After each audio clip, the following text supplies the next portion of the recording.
or Abhi for short, right? He's our 2023 Abdel El Sharari Early Investigator Award winner, and he's going to be giving his President's Invited Lecture. I'll just say a few words about his background. Dr. Datta is an associate professor of the Department of Biostatistics at Johns Hopkins University. He completed his PhD in biostatistics from University of Minnesota. His research focuses on developing spatial models for geographically indexed data. He's been a principal investigator for many different grants from the National Science Foundation, National Institute of Environmental Health Sciences, and Bill and Melinda Gates Foundation. Let's welcome him, and he'll give a talk on machine learning in model-based geostatistics. Thank you. Thank you.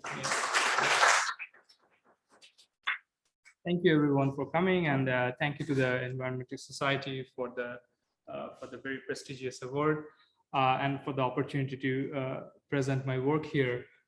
So my work kind of lives at the confluence of very traditional model-based geostatistics that I had been working on for many years, and several others have worked on for many decades, and then very new age machine learning methods that are claiming to be like all powerful and like blowing away traditional statistical methods. So the question is, should we just throw away what we know about model-based geospatial analysis and just adopt these machine learning methods, or is there some value in this traditional framework that can be combined with the machine learning approaches?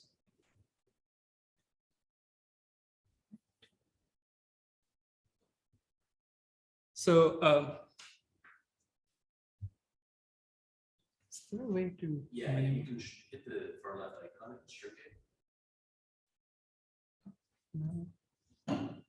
Oh, it's right. One moment, everybody. Sorry. It's on me. That's this computer, not your computer. Thank you. So here's the outline of the talk. I'll briefly review the traditional geospatial linear mixed models, or the generalized linear mixed effect models that are very popular for analyzing geospatial data.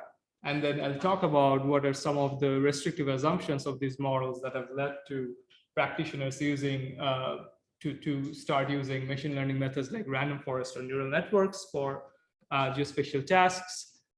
And then I'll talk about whether it makes sense to use these machine learning methods off the shelf for geospatial data, because geospatial data has spatial dependence, and how do these machine learning methods use spatial dependence is something to discuss. And then I'll talk about two new methods that extend the traditional linear mixed model framework to use machine learning algorithms. The one is the random forest GLS, and the one is the neural networks GLS. And GLS stands for generalized least square. It's a very well-known quantity for statistical modeling under dependence.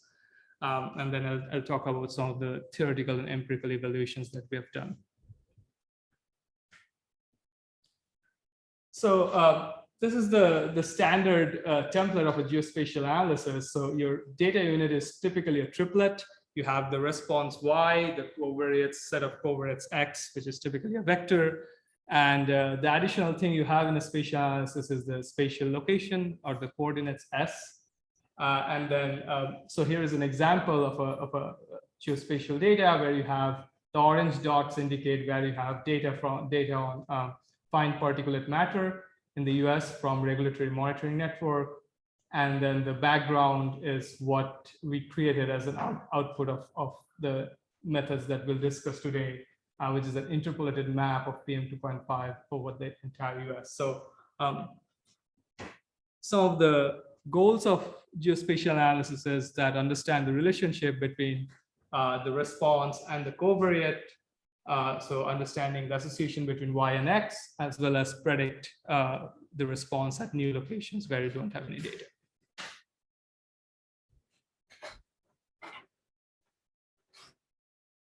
So this is the generalized linear mixed model framework for spatial data. So you have your response Y, which is linked to the covariates X through a fixed effect. And it's typically a linear fixed effect, which is just X transpose beta. And then you have, to account for spatial dependence, you will have a spatial smoother, and it can be splines, or it can be Gaussian processes. In this talk, I'll talk about Gaussian processes.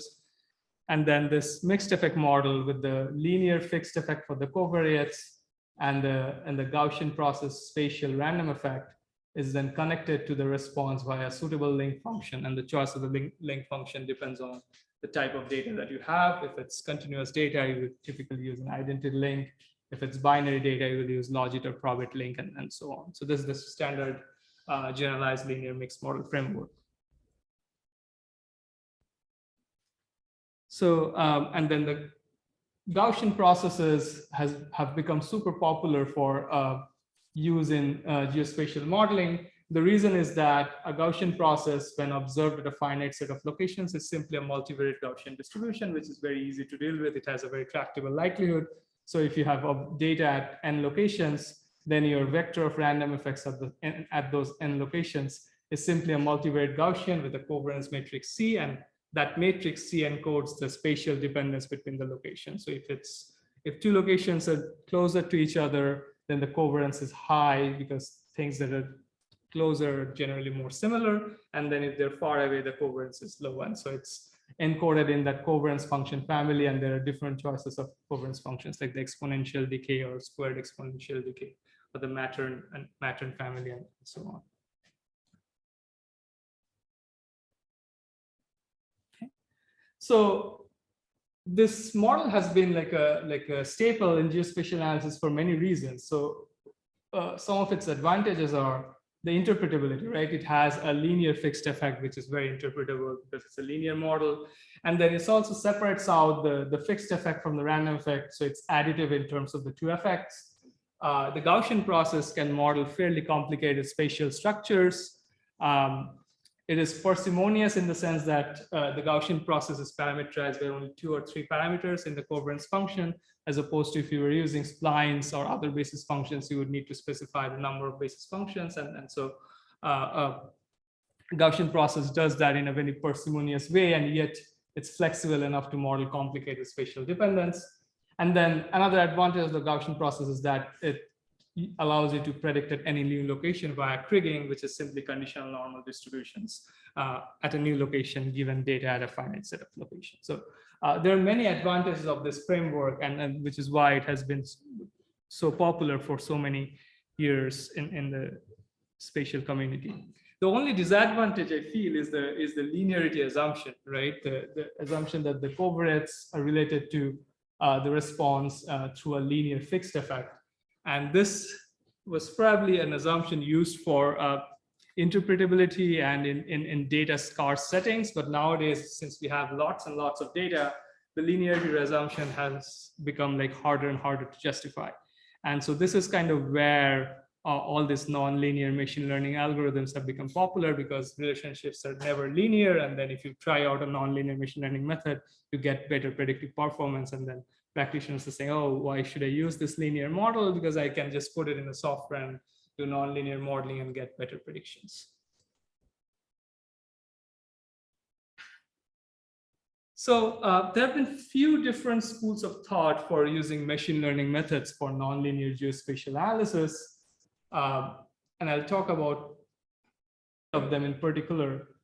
So basically, if you want a nonlinear function M that connects your covariates X to your response Y, the simplest way to do it is what has been called in the literature as residual kriging. So what it does is, as the name suggests, it first estimates a nonlinear regression function, expectation of Y as a function of X. And it can use any off-the-shelf machine learning software like a random forest or neural network. You just pass it through existing software and you get the estimate of M.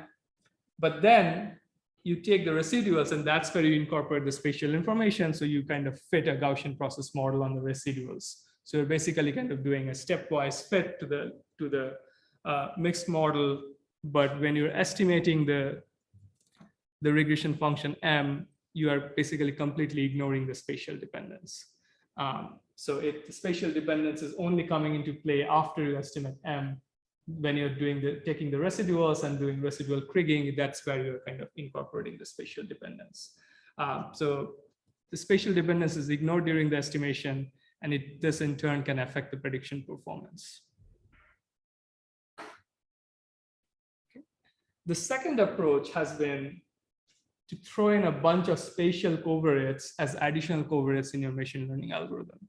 So what it does is that it either directly uses the latitude, longitude, or it uses a set of basis functions of space and treats them as additional covariates, augments it to the observed covariates X. So you now have a larger set of covariates X and the set of basis functions, and you just fit a neural network or a random forest model. And this has become, again, very popular for its simplicity, in the sense that you can just create a bunch of basis functions and then throw them into your machine learning software.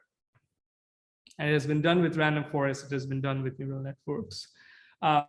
This kind of leaves the mixed effects model framework. While it's simple to use, it abandons its many advantages of the mixed effects model framework, in the sense that it cannot separate the spatial and the non-spatial effects. So it's kind of doing a joint modeling of the response Y in terms of the observed covariates X and your kind of artificial spatial covariates, the B of S.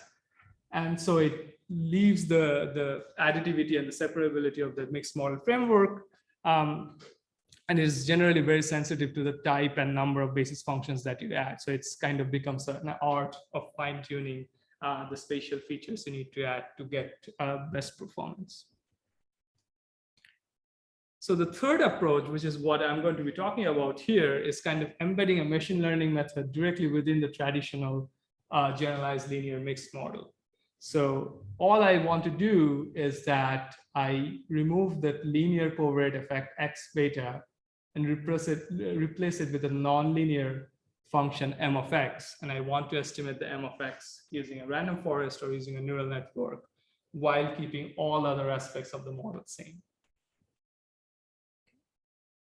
So the advantage is that if I am able to do it this way, it retains the advantage that it separates the covariate effect with the spatial random effect. The spatial random effect is still modeled as a Gaussian process, so it retains all its advantages of the Gaussian process. But the question is, how do you estimate a nonlinear function which is kind of embedded in a mixed effects model?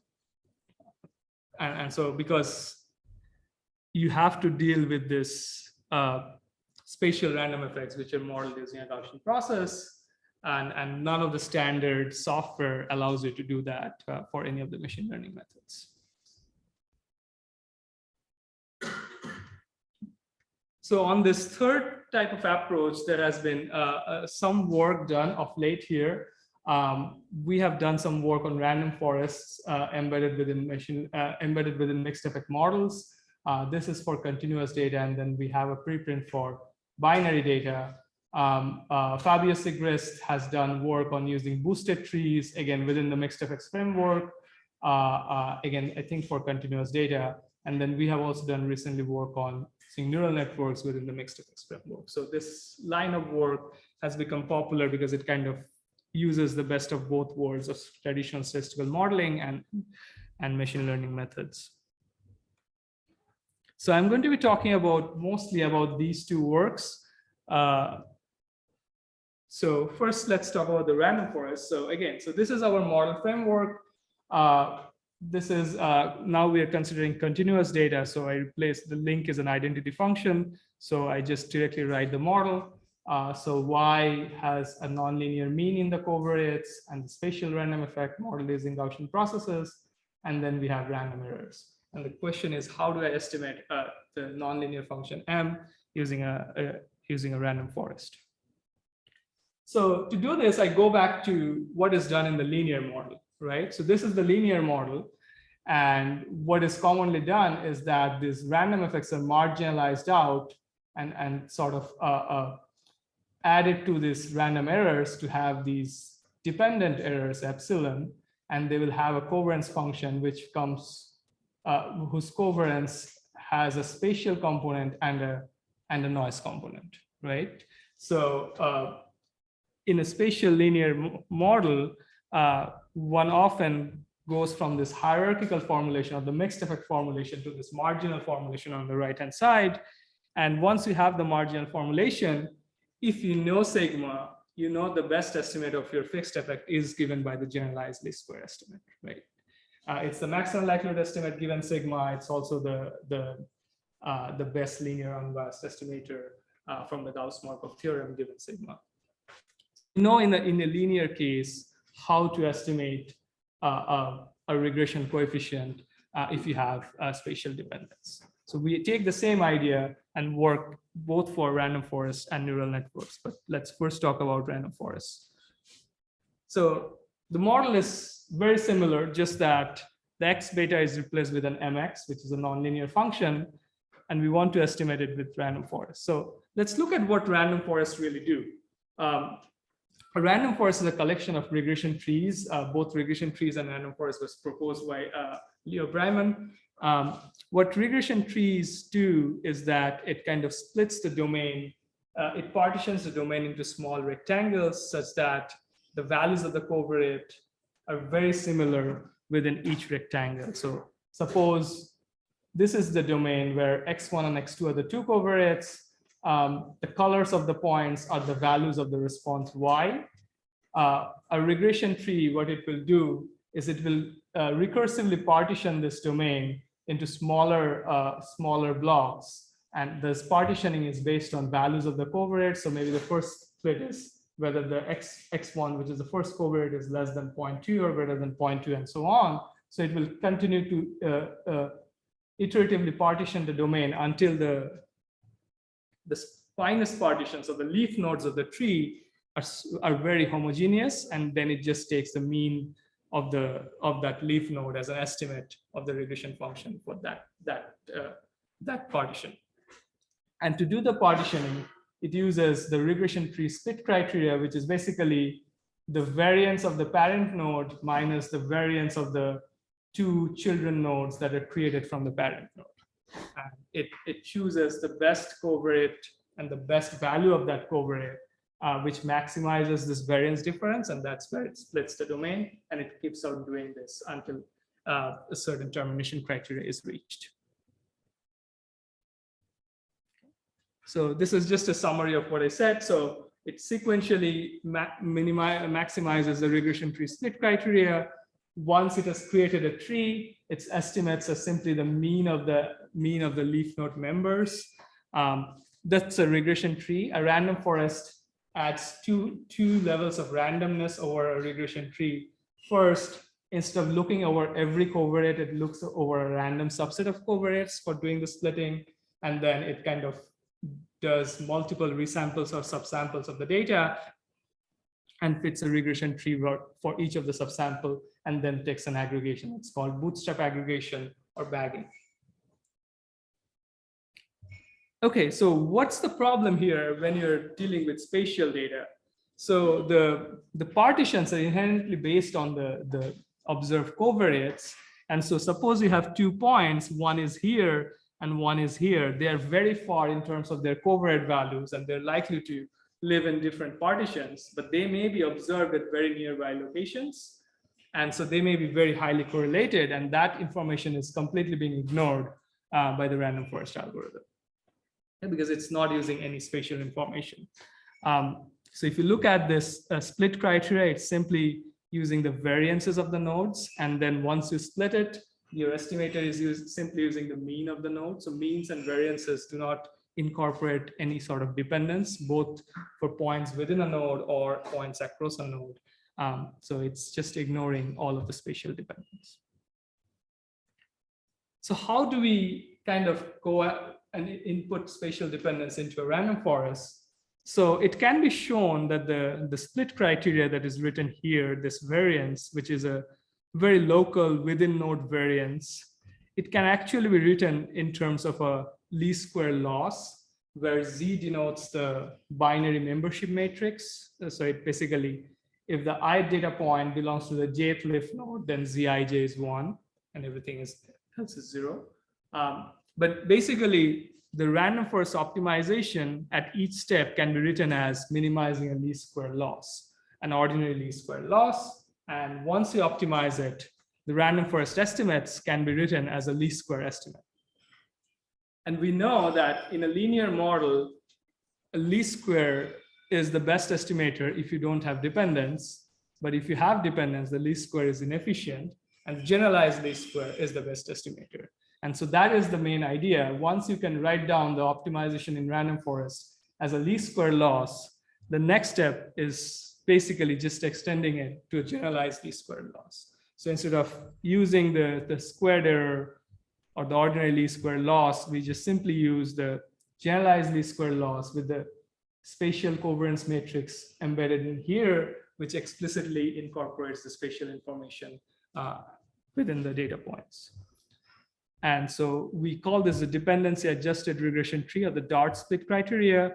And then once we split the nodes using the split criteria, the estimates, instead of using the mean, which is simply the ordinary least square estimate, we use the generalized least square estimate. So exactly what we do in a linear regression with dependence, but we do it recursively as each step within a random forest is a linear regression. So it's basically a set of greedy linear regression fits. So each of those linear regression fits is replaced by a generalized least square fit.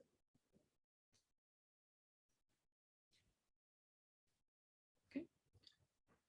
What's the advantage of switching from an OLS to a GLS loss for dependent data? So here is a function which is a piecewise flat function with a discontinuity at half. So the function is given by orange. So this is a nonlinear function because it has a discontinuity. So it's a piecewise constant function. And we looked at what the regression tree split criteria and the dependency adjusted regression tree split criteria looks like if this was our regression function.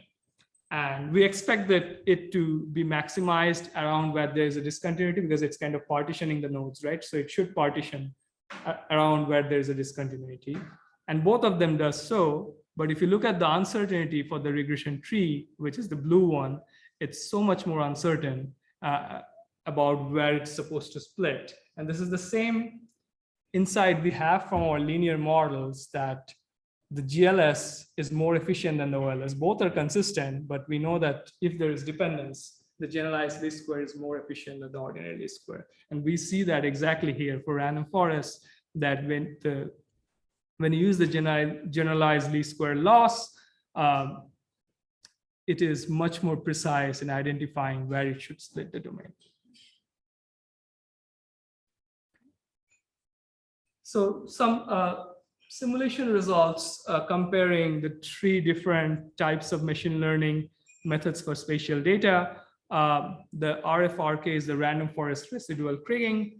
The RFSP is the spatial covariates added to random forests.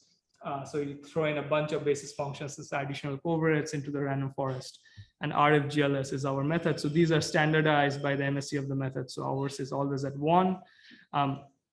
So you can see an interesting phase transition. So when the spatial variance is low, the RFSP, which throws in a bunch of spatial covariates to the random forest, performs really poorly because it's drowning out the non-spatial signal.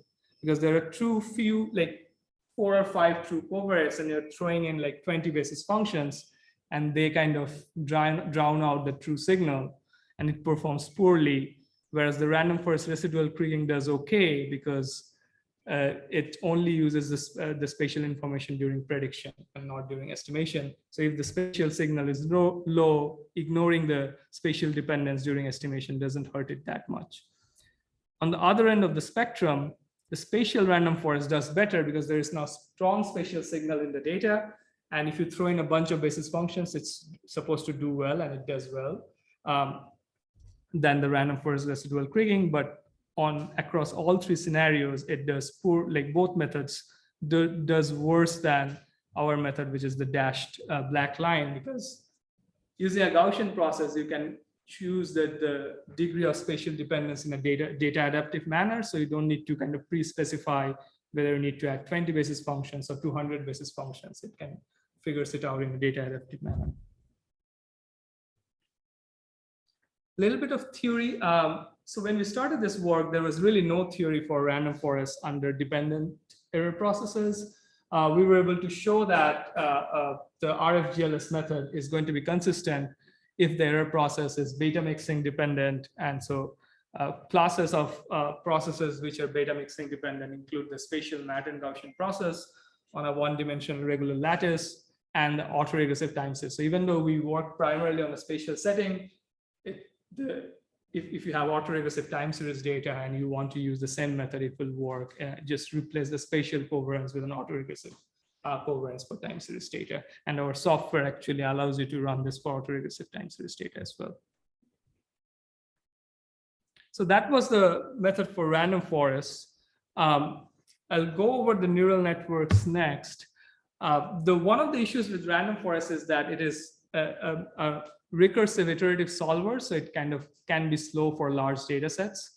And also it needs an estimate of the, so if I go back here, it needs an estimate of the spatial covariance function. So we kind of need to pre-estimate it and then kind of fix it at that pre-estimated value. So that was something that was not a very, I would say, well-principled way of estimating the spatial covariance parameters. So, and also it was a little bit slow because of the iterative search. So then we were looking at how to use neural networks, which we know are super fast. And now like people use neural networks for everything. So we were looking at what a neural network exactly does. So a neural network is basically a parametric family of nonlinear models. So this model that was kind of one of the earliest neural networks 30 or 40 years back, it's called the single layer perceptron. So if you want to model a nonlinear function M, the single layer perceptron simply gives this specific form to that function. So it's a very parametric form. So it is basically you take your covariates, you do a linear transformation using weights W, then you do a nonlinear transformation using an activation function or a link function G, and then you do a linear transformation again. So if this middle G was not there, this will be a linear model because this is a linear transformation, beta is a linear transformation, W is a linear transformation. So it will be just a linear regression. But because of this intermediate G, which is a nonlinear function, the resulting family becomes nonlinear. And so you can sort of you'll often see like neural networks not written out as formula, but given like a picture. So basically you start with the covariates, which is like a d-dimensional covariate. You multiply with the weights W to get this layer Z, and then you transform with the nonlinear function G to get a hidden layer A, and then finally you do a linear transformation again to get the output layer O. So this is basically the O is the composition of all the layers. And so it's basically what you compare your data with. So you then do like a least square loss or any loss depending on the data type. You compare Y with the O, and you estimate your unknown parameters, which are simply the weights W1 and the coefficients beta. And the nonlinear function G is usually chosen to be a known family. So that is basically what a neural network is. It's a specific family of nonlinear functions. And the single layer perceptron can be extended to a multi-layer perceptron, which is simply doing the same thing multiple times. So it just increases the complexity of the class of functions that you're considering. So you again start with your X's and you go through a series of linear and nonlinear transformations, and then you have a final layer where you do a linear transformation with the betas. So that's basically a multi-layer perceptron. Again, it's just a specific parametric family of nonlinear functions. So how the weights are estimated in neural networks? So they just use this least square loss. So you have Y and you have your model nonlinear family M, which is coming from the output layer of the network. And then you simply update your parameters using gradient descent instead of doing full optimization. Gradient descent kind of helps you regularize, because if you do a multi-layer neural network, you will have like hundreds of thousands of parameters. So if you do like a full optimization, you'll overfit. So gradient descent kind of prevents you from overfitting. So it kind of inbuilds a regularization in the optimization process. And then the reason neural networks are super fast is that it uses something called a mini batching or a stochastic gradient descent, which is basically, instead of looking at this loss, which kind of passes over the entire data set, it kind of at each iteration, it will pass over a mini batch of the data set, which is just a subset of the data. And then it will rotate through all of these mini batches within one outer iteration. And so it's basically, you do not use all of your data points at each step of your iteration. You just use a small subset to update your parameter. And stochastic gradient descent is an extreme case of mini batching, where you just use a single data point at every iteration and then you cycle through the data points. And that's why neural networks are super fast, because it's not using the entire data at every step. So now the question is, how do we do neural networks for geospatial data? And again, the answer is kind of embedded in the choice of the loss function, right? It's again a squared error loss or an ordinary least square loss. So it doesn't account for dependence, but we know now how to account for dependence and switch to a generalized least square loss. So that's exactly what we do.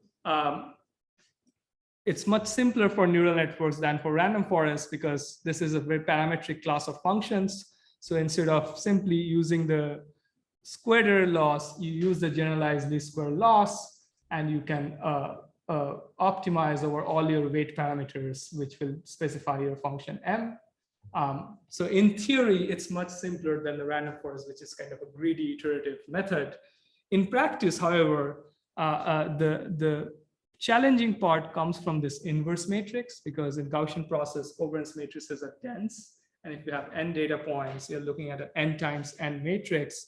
Inverting it would require n cube many time and n square many memory. So in a typical laptop, you cannot go beyond 5,000, for example. It will crash your laptop if you try to do beyond that. So, and also like the ordinary least square loss, if you look at its form, it's kind of additive over the data points. So it's amenable to mini batching or stochastic gradient descent. So it's kind of breaks it into smaller parts.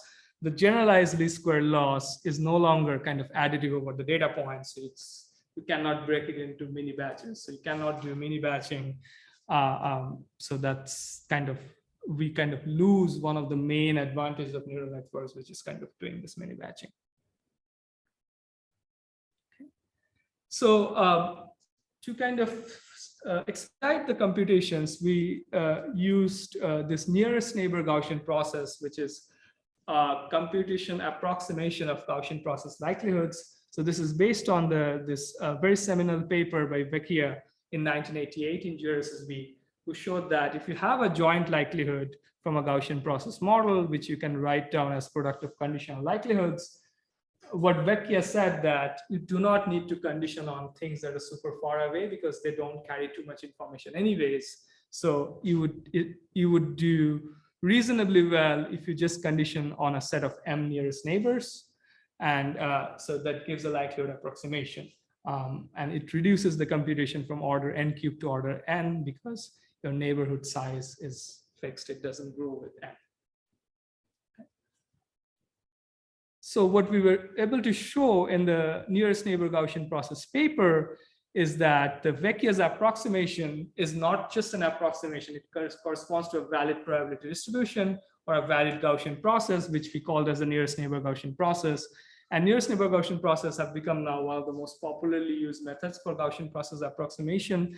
It does really well in all the spatial computations for large-scale geospatial analysis. One particular feature of the nearest neighbor Gaussian process that is convenient for us in this neural networks is that the nearest neighbor Gaussian process covariance matrix, or the inverse covariance matrix, basically has a graphical model. So if suppose we have data on this set of locations, the NNGP precision matrix corresponds to the nearest neighbor directed acyclic graph among these locations, which means that if we look at the Cholesky factor V of this precision matrix sigma inverse, it's going to be sparse unless there is a directed graph from the ith to the jth neighbor.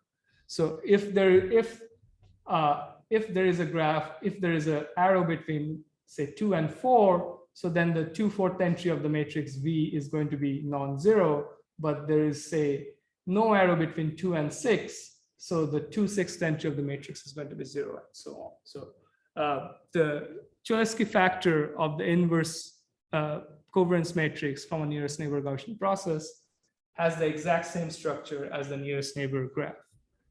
Why this is important for neural networks? Because there's a type of neural networks called graph neural networks that are super fast to use. And graph neural networks, basically what it does is that it works on data that has a graphical structure, and it uses graph convolution. So if you have, for example, this set of locations, and we look at this particular location 3, its neighbors are 1 and 2. And so a graph neural network will then create a convolution which uses the information from the node itself and its neighbors to create a convoluted, convolution layer. And it's very fast to use. It has existing software. When we use the nearest neighbor Gaussian process as our choice of this covariance matrix sigma here, because of its characterization as a graphical covariance matrix, the generalized least square loss between Y and O becomes the ordinary least square loss between this decorrelated response Y and the decorrelated response O. So this is true even in linear models. In the generalized least square loss between the response and the covariates is the ordinary least square loss between the decorrelated response and the corresponding transform covariates. The advantage here is that the decorrelation corresponds to a graphical convolution because the Cholesky factor is sparse and only has support on the graph. And then all of the steps of a graph neural network kind of works for our setting in the sense that we first pass the covariates through the multi-layer perceptron to get the output layer, and then we do the graph convolution. And then what we do is we simply match the convoluted response with the convoluted output layer with an OLS loss. And this is exactly the same as the GLS loss, but working within the graph neural network framework. The advantage of using the OLS loss is that it is additive in the data. So you can do mini batching, you can do stochastic gradient descent, you gain back your scalability. The spatial parameters, which were hard to estimate in the random forest framework, simply become weight parameters in the graph convolution. So you can estimate them as part of the neural network. When you do predictions at new locations, so if you have a new location, you first pass it through the neural network to get the output layer, and then you simply do the graph convolution using your new location to get your predictions. And you can show that the prediction this way using the graph neural network is exactly the same as the Kriging prediction that you get from the traditional geospatial framework. So you can do all of the steps within the graph neural network by using the fact that with a nearest neighbor Gaussian process covariance, decorrelation of the response becomes a graph convolution. So that's the key idea that allows us to use all of the graph neural network architecture for implementing our method. So just summary of the neural network generalized least square method. Again, we work with the same model as for the random forest case, but just now we are using the neural network family to model M. The resulting GLS loss is hard to calculate, so we use the nearest neighbor Gaussian process covariance sigma that allows us to use the graph neural network framework. So we can do mini batching, we can do parameter estimation and Kriging. And so it works entirely within the graph neural network framework. For n locations, we'll have order n complexity of the analysis. So like the random forest case, the dependent setting for neural networks has not been explored very much. Even the independent setting, the theory is still very much at its nascent stage. But there is a very recent paper that showed that for IID data, using the ordinary least square loss, neural networks are consistent. And so we have adapted their setting for dependent data using the generalized least square loss. And we were able to show that NNGLS is going to be consistent. And some of the examples where the consistency hold is spatial matter and Gaussian process on an irregular set of locations in R square, as well as we also consider the case where the data is from a matter and Gaussian process, but then we use the nearest neighbor Gaussian process approximation because that's what we do in practice. So to compare the performance of our method with other neural network methods, we used a bunch of candidates. So the neural network non-spatial just does not use any spatial information. The other methods, like we use the neural network non-spatial, get the residuals and do residual kriging. We use neural networks with the latitude, longitude thrown in as additional parameters, or we use neural networks with spatial splines thrown in as additional covariates. So this is also known as the deep kriging by this Chen et al. Paper. So first, for the estimation of the nonlinear mean function,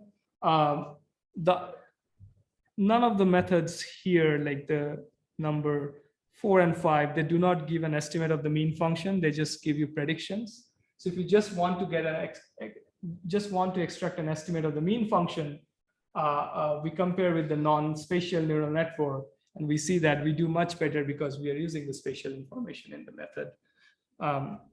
For predictions, we compare across all the methods, and we see that the deep kriging method, as well as the latitude longitude based method, does slightly worse than doing non-spatial neural networks and then residual kriging, which is the yellow one. And then our method has the lowest prediction, mean square prediction error. So just a demonstration that the run times do scale linearly with our sample size. This is on the x-axis, we have the sample size. On the y-axis, we have the run times of our method. And we do see that everything, all the components of our method scale linearly with the sample size. And then we use the method to predict fine particulate matter using data from the regulatory monitoring network in the US. So the response is, of course, the PM2.5 concentrations in micrograms per meter cube. And then we had 6 meteorological covariates: temperature, relative humidity, total precipitation, surface pressure, and wind speeds. So these are the results on the holdout data. This is for one of the days. We did 3 days of analysis, and the results were very similar. In general, our method, which is the brown one, the neural network GLS, has the lowest mean square error. The neural network with splines, or the deep kriging method, does also pretty well. It has the second best performance, and then the non-spatial method is going to be doing the worst among these candidates because it doesn't use any spatial information. Right. So to summarize, a lot of machine learning methods have been used for geospatial analysis. Most of the approach has been kind of to use off-the-shelf software, just throw in, either completely ignore the spatial dependence or throw in a bunch of spatial covariates in the software. That may or may not work depending on the strength of spatial signal you have in the data. If you don't have too much spatial dependence, then ignoring it may work. If you, but then throwing a bunch of spatial covariates can do worse in that setting. If you have very strong spatial dependence, then ignoring it, of course, will not work, but throwing in a bunch of spatial covariates may work. But our method kind of works at both ends of the spectrum because we use the Gaussian process covariance with the spatial dependence parameter estimated from the data. And we show how to do it both using random forest and with neural networks. The main idea is that in linear models, if you have dependence, you don't use the least square, you use the generalized least square. That's the central idea we use in both the methods in very different manners because they're very different algorithms. So for random forest, it becomes a sequence of greedy generalized least square optimization. For neural networks, we kind of frame it as a graph neural network so that we can use all the graph neural network architecture. I think we provided the first theory of how machine learning methods will do for under spatial dependence. We see in empirical performance that it does much better than if you ignore the spatial dependence or if you throw in a bunch of basis functions. Some future work. I think the formulation of neural networks for spatial data as a graph neural network with kriging weights will have more utility, because if you look at what a lot of people are doing for climate data, is they're kind of putting a convolutional neural network on it, but it's ignoring the fact that data is kind of irregularly located and the distances are different. If it's gridded data, then convolutional neural network works fine. But if it's irregularly located data, then we show that it basically, you do convolution, but you do convolution using kriging that adjusts for the distances being different for different sets of locations. And then I think one of the extensions would be for multivariate responses, where instead of using kriging weights, you use co-kriging weights. We use the stationary Gaussian process for all our method. You can also use non-stationary Gaussian process kernels. So there is a recent work in JASA on deep Gaussian process kernels, where they use a neural network for the Gaussian process kernel themselves. So we can easily combine our work with any non-stationary Gaussian process kernels as well. And then the method that simply adds spatial features, we can also combine our method with theirs. So we can add a little bit of spatial features to the mean, and then also model the dependence to the covariance, which is, again, in a linear setting that is often done. You add like lower degree polynomials of latitude and longitude into the mean and add a Gaussian process into the covariance. So it's going to be kind of equivalent of that for the machine learning. Okay. The neural network work is jointly done with Wentao Zhang, who is a PhD student at Johns Hopkins.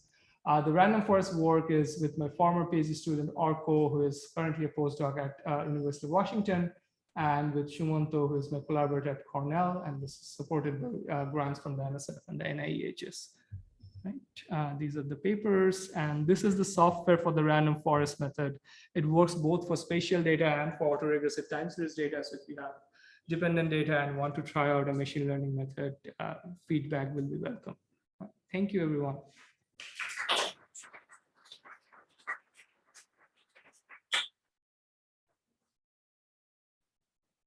Any questions? Maybe we should go online first. Yeah.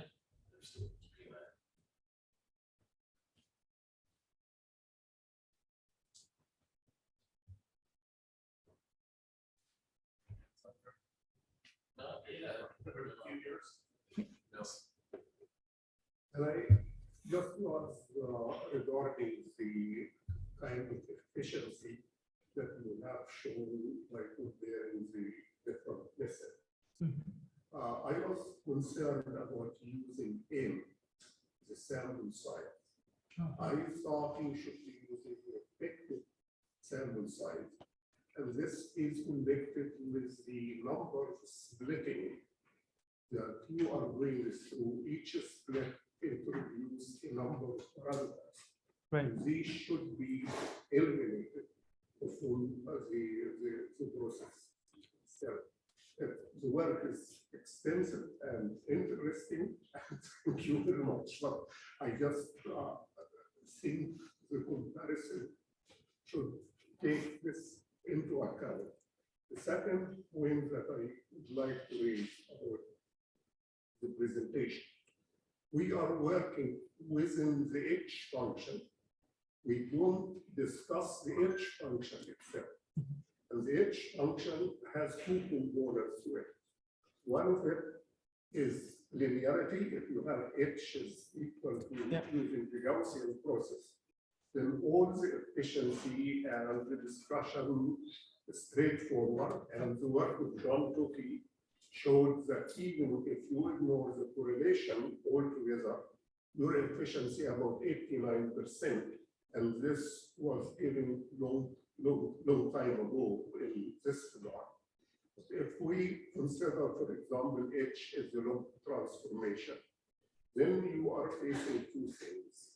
One is bias, and the other one is the variance. And I think you are using the mean square error, which combine both of those. But the pattern of the bias will depend on the function H, I think. And it would be quite interesting for somebody to try to find out what is the impact of this H function on the process itself. Both very good points. So first, thank you for the excellent remarks. First, regarding the point of the sample size, of course, yeah, I think if everything is very strongly correlated, you effectively have a sample size of 1, right? So just the number of locations is not a good measure of the sample size. I totally agree.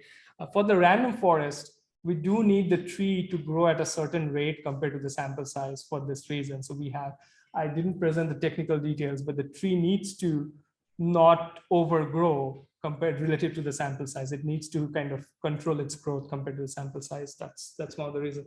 We have the technical condition in the paper, but yeah, that is incorporated there. For the link, what I showed here was all for continuous data. So these were all for the identity link, but this paper, which I didn't get a chance to discuss, the binary data. So this one considers the probit or logit links for binary data. So we need to kind of work around in our methodology to adjust for the fact that we have a nonlinear link. I don't think we still looked at the bias and variance separately, but I totally agree with you. We should do that for the nonlinear link. I think we're still looking at the mean squared error, but I think we should split it. Could you use this idea about splitting the random to talk about the pruning of the random forest? For example, if you are doing your efficiency program for each level of pruning, then you can determine where it should be stopping. Yeah, so currently what it is done is that if the number of members in the leaf node becomes too low, then we stop it. We can also consider data-driven maze of pruning, like you said. I have not thought about it, so I have to give it a bit of thought. Thank you. We have a question online. Okay. Just see if we can hear. Go ahead, Castle. Great. Can you see me and hear me? We can, yeah. A little staticky, but that's our fault, not yours. Go ahead. All right. It's a quick one anyway. I saw that you have some theory for the Matern covariance. Did you try out other sort of covariance functions or kernels, and sort of do they fall over in surprising ways or anything like that? Yeah, very good question. So we did a bunch of things. We tried the exponential covariance function, which is like the Matern with smoothness equals to half. We also tried the Matern 1.5, which is smoother. And then we also tried the misspecified setting when the data is generated from the smoother Matern, but we fit like an exponential or a rough Matern, just to see how the model is kind of robust under misspecification. And then away from the spatial setting, we also considered the time series, at least for the random forest work, and we looked at autoregressive covariances, and even the software allows you to use autoregressive covariances. So that was specifically for the time series setting.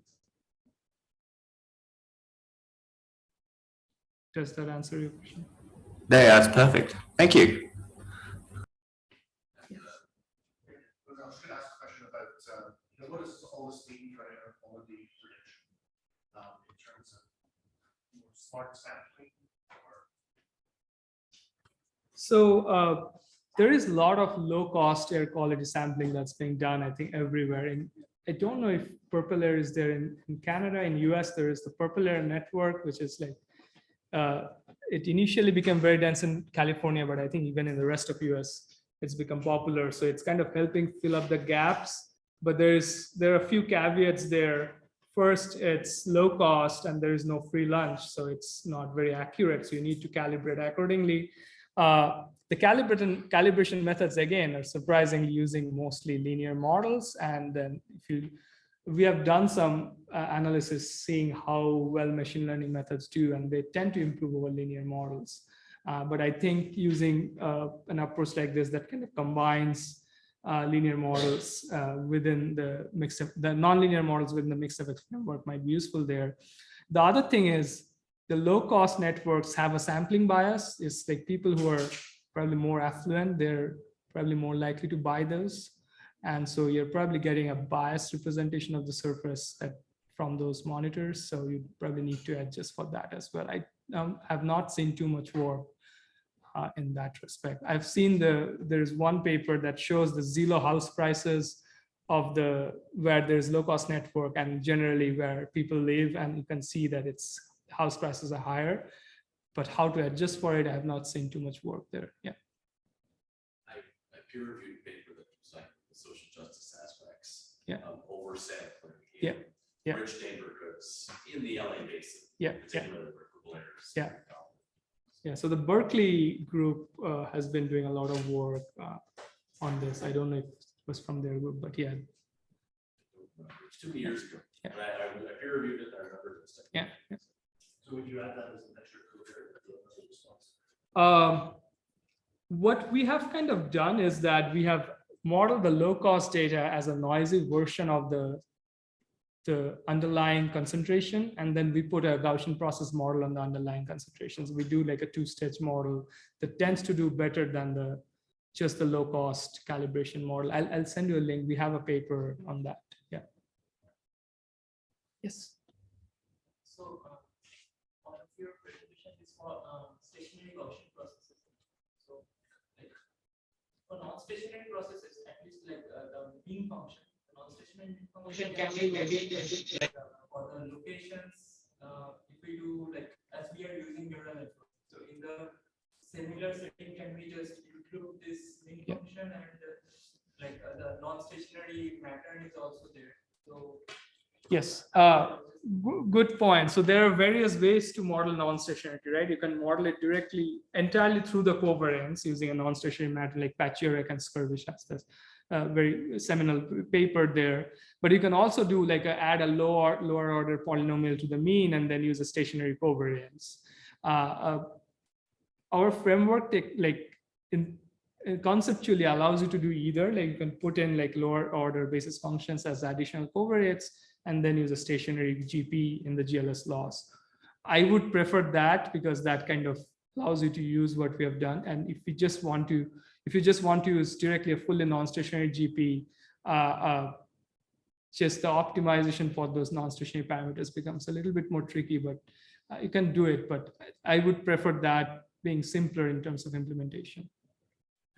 One more question. So in the second document section, so are you estimating the parameters of the matter kernel like alongside the neural network? Or? Yes, yeah. So that's one of the advantages because the spatial parameters are only featuring in these two graph convolution layers. So they just become a part of the graph convolution weights, and the weights are basically a function of the Kriging variances and the Kriging covariances. And so they are just being estimated as part of the neural network. Yeah. Just the gradient descent? All the No, we don't do gradient descent. We do gradient descent for the weight parameters, but not for the spatial parameters, because there is the paper by Fabio Sigris on boosting. He recommended to not do gradient descent.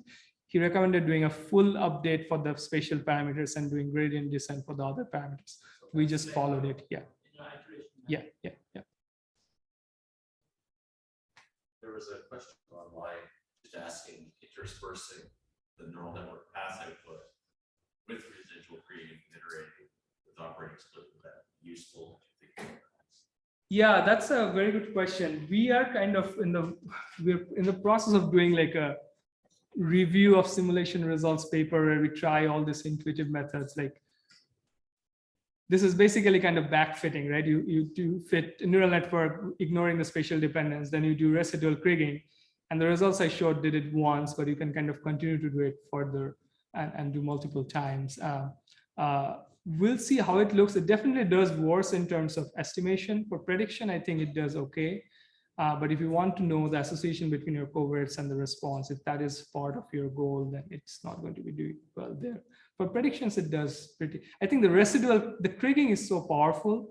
So residual Kriging tends to cover up for, like, even if you look at here, the results, like this is the non-spatial neural network plus residual Kriging. It does pretty well. Although it doesn't do as well in the real data, it does worse than the deep Kriging method. But Yeah, I think even one round of residual kriging does well. So if you're just interested in predictions, that might be okay. But if you also want to estimate the relationship, that's where it does really poor, because it's not using any spatial information. So the example was spatial, and you mentioned that the software could use time series coding structures as well. I was just wondering, have you started to think about spatial temporal extension? Yeah, that would be kind of the next step. I think there can be various ways of doing spatiotemporal. One is discrete time, continuous space. That will be like a direct equivalent of what we are doing, because the time series version for us is discrete, because it's an autoregressive discrete time series. There's also like spatiotemporal covariances that is like continuous space, continuous time. That's something we have not thought about. But the discrete time, continuous space is kind of a sort of an immediate extension that we want to do but haven't managed to do it yet. But yeah, in theory you can do it, but I think the covariance matrices become large. So at least with separability, I think you can do the inversion. It should work, but we haven't actually implemented it, so we don't know how it works. But yeah, something to consider. Great, well, thank you. For these PM 2.5 data, did you try just the spatial process without the neural network of the covariates? How much information did these covariates carry? Oh, just the spatial process. I don't remember if we included that, but it does carry definitely a lot of information, especially like relative humidity carries quite a bit of information. Is that not spatial itself? In the sense that is in any of these covariates, is it? At least with the stationary covariance, it will not do well. I have not tried a non-stationary covariance. Yeah. So you're hoping to pick up the non-stationarity somewhat through these covariates. The covariance for sure, yeah. And then relative humidity plays a big role. Yeah, but I guess I just. And wind speed too, if I recall, yeah. My question is motivated from, when you go to this extra complexity of incorporating the neural network, it is when you think the covariates carry a lot of information. Yes, yeah, it does. And but you're correct that relative humidity itself is kind of spatially structured. So a sufficiently complex spatial model should pick it up. So if you're interested just in prediction, it shouldn't do too badly. Yeah. All right, well, maybe we need to wrap up the questions. And what we'd like to do as well is congratulate Abhi on your award this year. And the award name is here. Was able to take it. Yes. Would you mind presenting Abhi? Can I do it? Absolutely, it will be a privilege. Thank you very much. Oh, that looks lovely. And congratulations. Very lovely presentation. You will come. Congratulations. We will talk. Absolutely. And one last one.